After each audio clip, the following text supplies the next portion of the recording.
So this is another feedback tool that I want to talk about. And we originally started to use something like 360 or peer reviews to set salaries. And we did a little software tool for it in about 2 weeks. And it didn't work at all for salaries. It was too subjective. All the selection biases went into it. So we didn't use it for compensation after like half a year. We switched to the batch-based compensation system, and it works well for that. But this turned out to be quite valuable for feedback. And the two unusual things we did was we do it fully transparently. We not only show what feedback I get, but what feedback everyone else gets and with names and from whom. And we compare people to each other instead of like trying to assess them individually. So when like we started, we were around 10 people, and I looked at the existing software for 360s, and generic like logic is that you focus on for one person when you like collect the data and do it for 10, 20 minutes and like try to assess them on like scales that try to be objective and try to be about their performance. And when I like did a similar thing at my previous company, like my thinking was when I was filling the second or the third or the fifth of these, I wanted to be like fair. So I was thinking back, what score did I give to the people on this question before? And like in my mind, how do they relate to the current person? If someone asks me, so, hey, why did I get a 4 on this and not a 5 or a 3? Then I can say like, yeah, because I gave that person a 3 and that a 5, and I think this is how you compare. So like building this like mental map of like how good people are related to each other who I know. And the other thing I noticed about like doing all of this is like at the end, we had our like one-on-ones with our managers. By the way, this is the counterexample. I just pulled from the internet. I typed 360 peer reviews. And like after all the feedback was done, we like got together with my colleagues and like shared the results. And then a lot of meaning of like the feedback didn't came from like the numbers itself or the line manager's interpretation, but like how do I compare to my peers? How I like where I'm better than them and where am I like lacking compared to the people I know. So we like tried to flip this whole thing at Lab.Coop, and we came up with this. And now you see, like I did my self-assessment here, and I'm about to like adjust that tiny bit and like try to figure out how others relate to that compared to me and each other. This is our like English scale. We are not non-native speakers, but we have a lot of international clients who we speak English. So this is something that matters to us, and that we like want to see how we improve on it.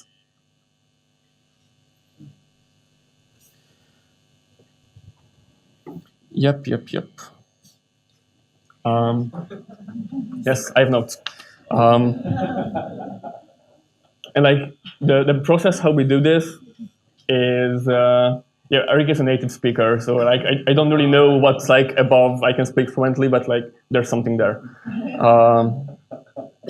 Like how we organize the whole data collection feedback is pretty conventional in the way that like in the first phase when like everyone like does this phase tracking thing that they only see the data that they put in and they can like tweak it and go back and forth and like play this like mental game of like comparing people in our mind.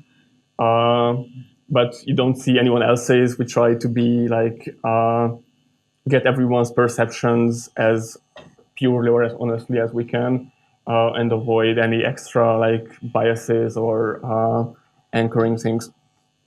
So once we like collected all the data, we share all the data with everyone. And this means everyone sees where others placed me. I can see, I can go into, if someone put me high or low, I can go into their evaluation and see where did that guy put other people who I know, and how does he think I compare to my peers. And this seems on the one hand scary, and on the other hand powerful. And we had a lot of discussions about this, and maybe it's too sensitive, maybe we shouldn't share every feedback, maybe it's should be more private. But really wanted to have something that's very transparent. It's a big value at our company. One thing we did to tweak it and make it less forced was so that everyone can decide who they rate per scale. So if I'm not really sure how their English is because I haven't heard them speaking lately, I don't evaluate them at all. Or maybe if I have a very, very dismal idea about what they do and I'm not comfortable sharing that, I don't have to. It just confronts me with that idea that I chose to rate it higher or I chose not to rate it at all. It gives it a sense of openness. So we shared the results, and with a previous experience with all these 362 was that it was somewhere between very, very frustrating and taking up a lot of time and why do I have to do this, to it's kind of okay, it's bearable. And what I didn't expect was that people was enjoying it. They were smiling and laughing about dragging the faces and talking to each other, and after the whole process they were more energized than before. And I've never seen that before with any peer review things. So it was pretty surprising for me. And this is why I think there is some value in the whole thing that we started here. And people looked at the outliers. They started to talk about it. They went into what did this guy tell about the others? That seems to be a very good conversation starter. So hey, why do I think I'm similar to him and not him? Because that's my self-perception. And having all this data available enabled having those discussions probably easier, and try to align our self-images with how others perceived us compared to each other. I think the two things that we did here was to do this comparison, and what I found that this made it much more quick to give feedback, evaluate, less hard logical, less brain thinking, more intuitive, and iterative tweaking things. And the other was that we did it transparently, and I think that led to more honest discussions, but also an easier way to start discussions, because there is no such thing as okay, I did this, but I wasn't really sure if I can tell you about the other thing, about the other person I perceived. And we created an atmosphere of openness, vulnerability about this. And this is also a prototype code, 2 weeks in the making. I'm very happy if others are interested to share it, develop it together. That's it.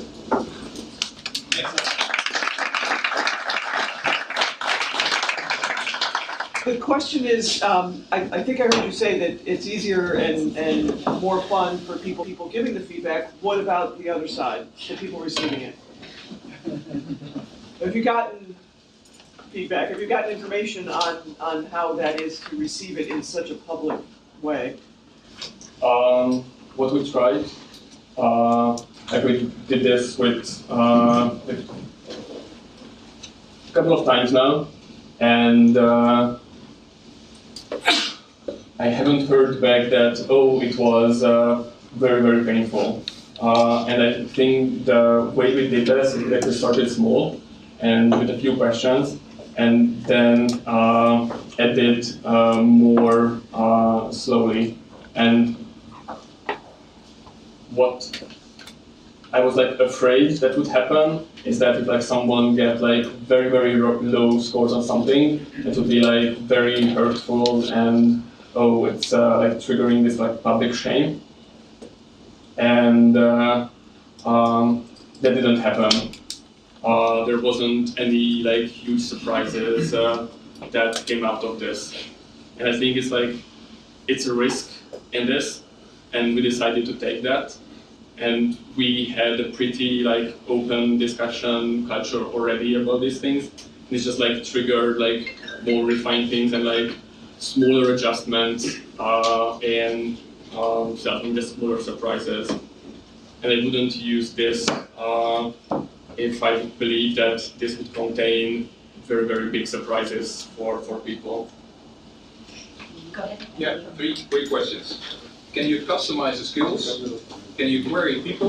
And how does this scale? Customize scales, yes. What was the second one? Can you query people based on these assessments? Like, What do you mean by query? Who's good at this skill? Because I need this specific person for a job. No, we're like so small that like it's all in our heads if like we look at it. Okay. Look at that. So then the last one, how does it scale? So if, let's say you have 100 people, how are you going to compare the trend?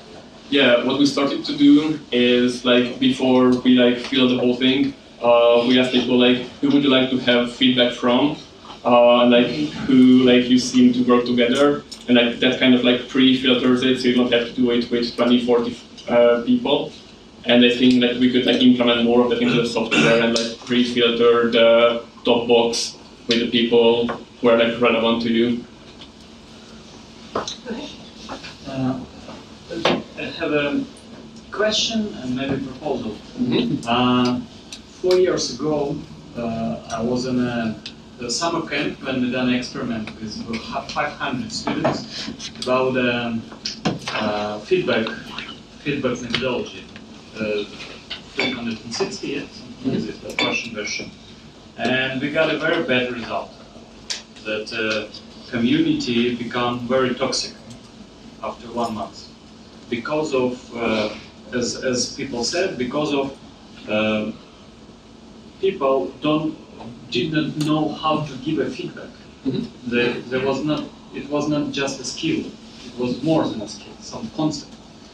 And we decided that it's needed to be to done a shift to the learning path. Maybe the feedback could be a purpose of learning. Maybe it could be kind of crowdsourcing that people could advise you, okay, I don't know if you are good or bad, but I think you should, I don't know, like teach English, for example. Or I think you should take something with your mouth and with a smell, etc. It doesn't matter. Like some kind of advices. And did you thought about it, about learning purpose of the feedback, about some maybe making the feedback just as advices, as in positive way, not negative, delete the negative feedback at all? Question. Yeah, and there are like many ways to approach this, and what I liked the way about we did this was that it like incorporates both the negative and the positive sides, and that like I see ways that it can turn out really bad, and I've seen places where it didn't work. But I would like prefer to work in a community where like we can like sync our self-images and perception of others honestly and talk about that. And I think this is like the third stage of like doing feedbacks, and pretty like light safety net for that. Like I wouldn't start with this. I would start with only positive, or like back to your question, I would start with like only see anonymous feedback, and maybe if it works well, then people can opt in to Okay, Mazel tov. just leave it, we'll get it in a moment. Yeah. That's a sign. Yeah, but a sign for what? Adam, I want to ask you, Yeah. you talked to me about why or why not to tie compensation. So I Yeah. thought if you could talk about that for a moment. Sure. So how this turned out it was really good for like thinking how we perceive each other and ourselves. And this is more about how we see each other and like start those discussions, and not very good for like clear-cut edges, yes/no answers about people trying to rate it objectively. And this is like all subjective, intersubjective, very hard to like aggregate it in some objective way. And like the batch-based compensation system is much better at like having clear, defined capacities and having like checks and balances, so the company can say like, did you really prove that you did this or like not? And not having this type of compensation frees it up a lot, so it can be more honest and more about development.